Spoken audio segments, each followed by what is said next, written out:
key provinces and cities in Manila, Cebu, and Cagayan, Zamboanga, Laguna.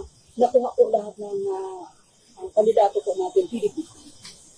Oh, hindi ko pa nakita yung disaggregated votes. Ang nakikita ko lang is yung total votes.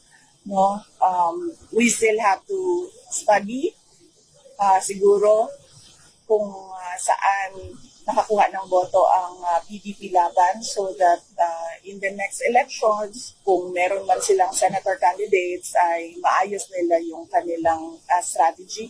Dahil sa ngayon na election, ay tumulong lang naman ako sa kanila dahil nawala si dating Pangulong Duterte. Sabi ko nga, noong meeting de avance ng PDP laban, ay tinawag lang ako ng tadhana. Wala naman akong partido.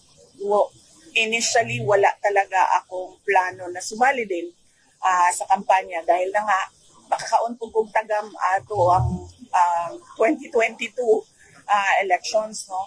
So it would be good for PDP to study para kung meron silang senators in the future ay maayos nila yung campaign strategy nila.